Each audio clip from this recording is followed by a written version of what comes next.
afternoon, good evening, Fabulites. I have a reaction for you. It's an event that I went to. I think it was called Clips and Conversation regarding Detroit the movie. So it was supposed to be clips, and then there was conversation. And the panelists included Kathryn Bigelow, who is an Academy Award winning director, Jason Mitchell, actor. Who is Jason Mitchell? I don't know if Jason Mitchell was there. Alonso, actor. Tyler James Williams, actor. He's the young man who played Chris on Everybody Hates Chris. And then Jonh Boyega was there. He wasn't on this list, so maybe he replaced Jason Mitchell. And then John Conyers III was there. So there's a politician in Michigan called John Conyers, and this is, I think John Conyers, who's our politician, may be John Conyers II, and this may have been his son. And then there was a woman on the panel who was actually in the Algiers Hotel on the night that the event happened, and she was one of the people on the wall. So if you see the movie, apparently that'll be relevant for us. It's not relevant for me now. But she was a young white woman who wasn't in Detroit, who says that she had come into Detroit very innocently just to have a good time and listen to music. Apparently people around the city mentioned that there were prostitutes. So she kept saying how she was innocent. So I don't know if that's in response to the conversation that there were some white prostitutes in the hotel. I don't really know. I just have heard that. So there was like a little reception, a sweet potato bar, which I love, delicious chocolate mousse. I think those were the highlights for me. But anyway, it was a nice little reception. Then we went in, we saw a clip of the movie. We got introduced to the panelists. We got questions and questions answered that the facilitator asked. The audience didn't get to ask any questions. And then that's it. There was an exhibit, Art and Rebellion, Say It Loud. I think it's called Say It Loud.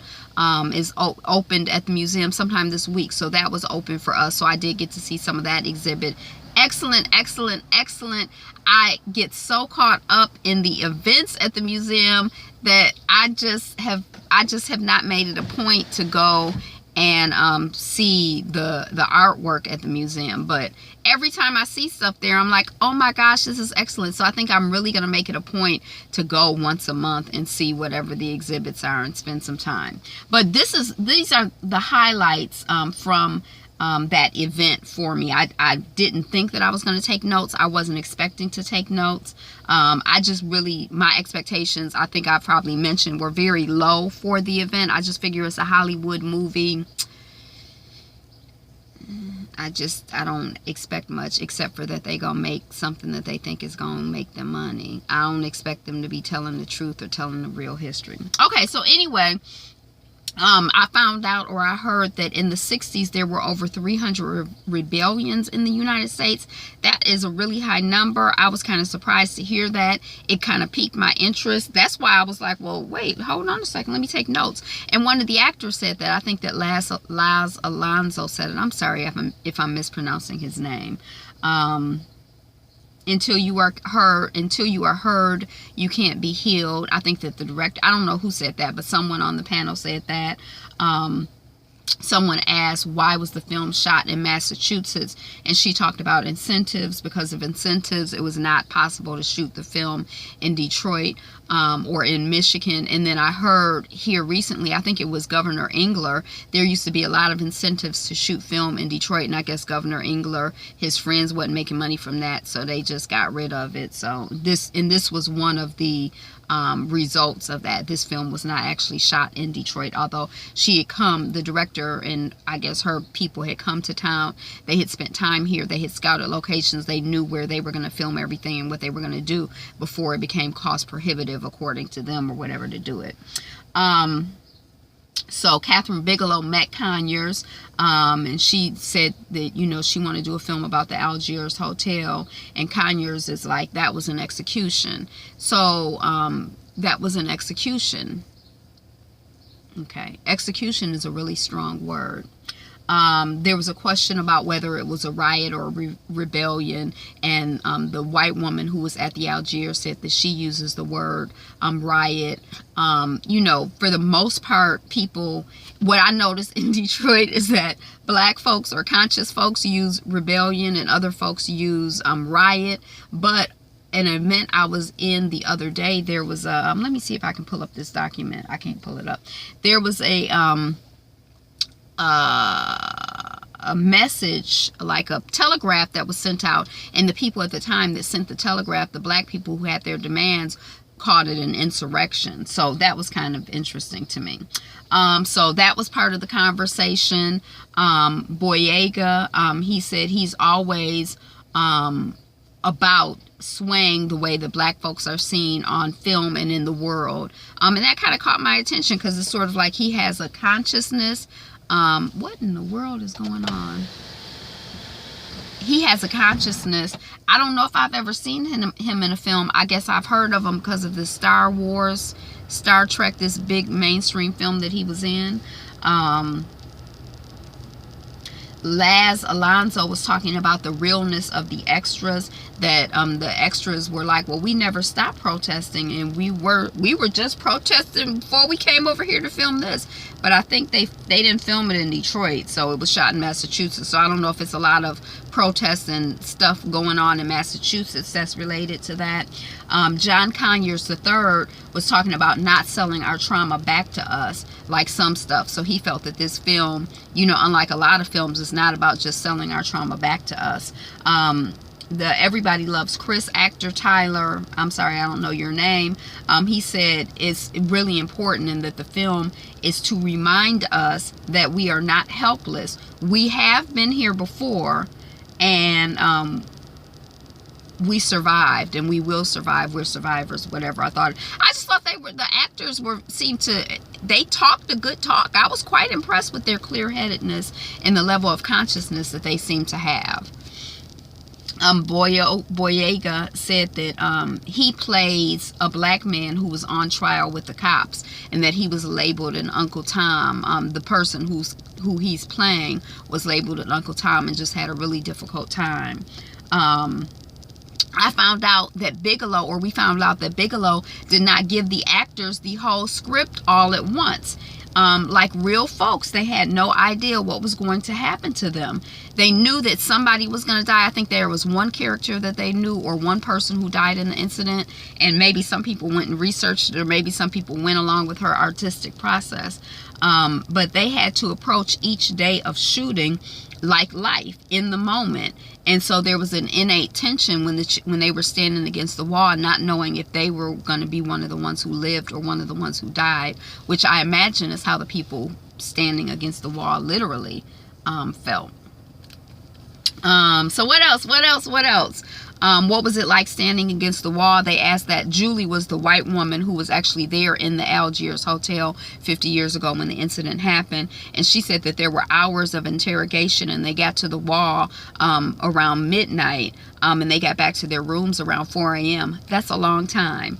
And she was basically where she was in line. She was like, there's one more person and then it's going to be my turn to be interrogated. And she said she kept thinking they're going to have a hard time explaining killing 2 white girls. So I thought that was a really interesting statement. One, I guess she was realistically considering the possibility that she was about to get killed, might be killed, that they were going to have to explain it, but also that she had the consciousness to know that, I guess if I was standing against the wall, I'd be like, well, they ain't going to have to explain killing the black girl. They just going to kill me.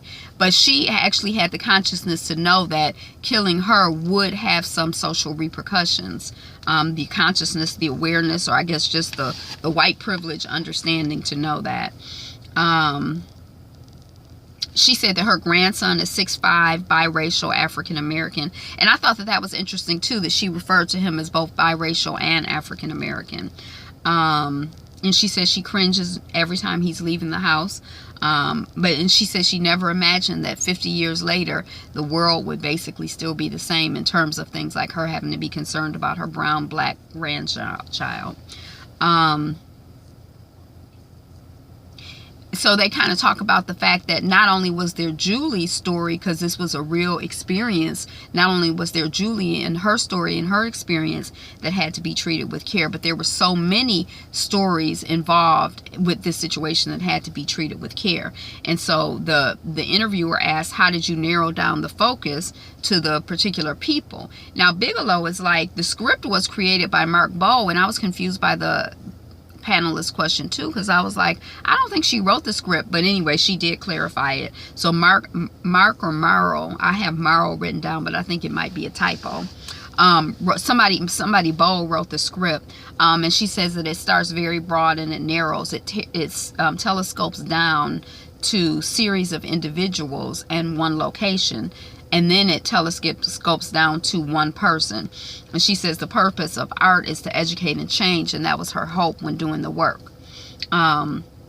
She said that Vicki Thomas was the casting director, and when they were casting, there was an embarrassment of riches. And I always think that there are so many talented people out in the world, you know.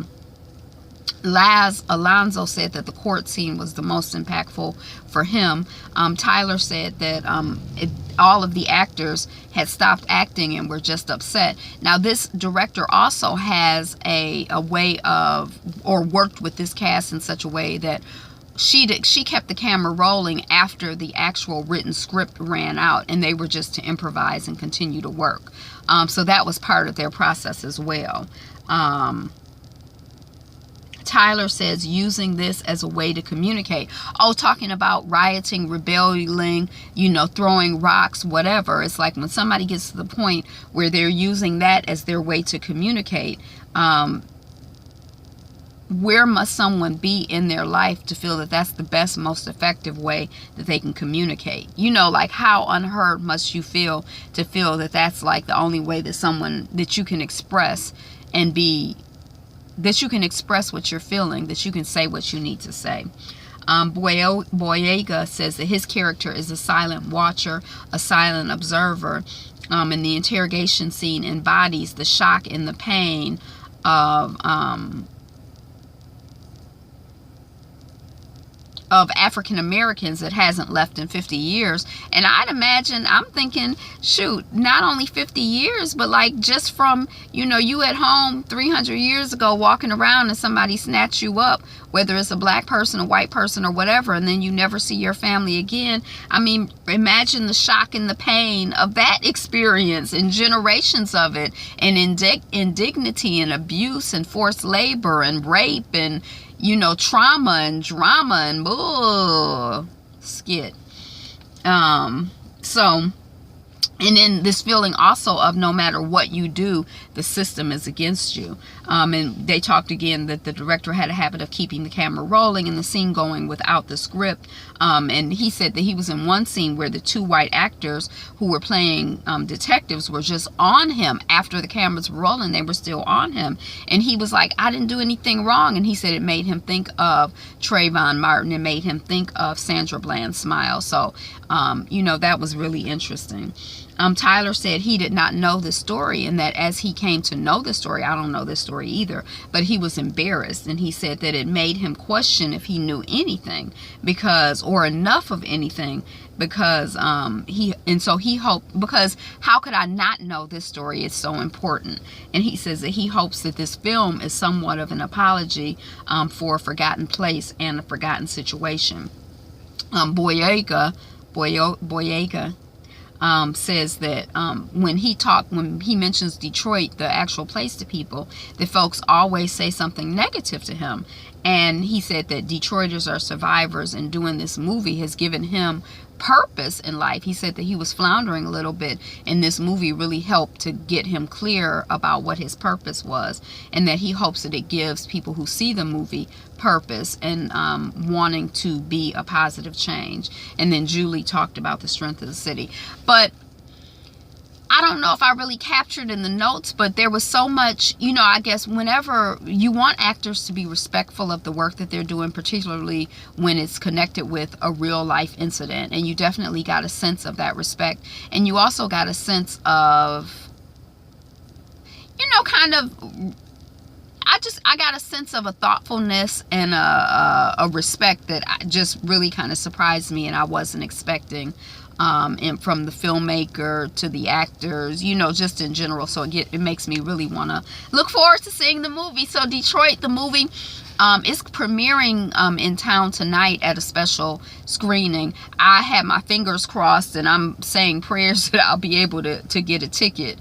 So send a prayer out for me that I'll be able to get a ticket. If not, I just have to go see it at the movie theater like the rest of us regular folks, or maybe on Kodi or whatever. But I hope that I get to see it tonight. And there is a panel on the Algiers Hotel, the incident, tonight. But because I already had plans for tonight, because I hadn't actually secured my movie ticket situation for the Fox, you know, I'll probably either do one or the other. Like if I am able to go to the film, I'll go do the whole Algiers thing. And if not, I'll just go to the film.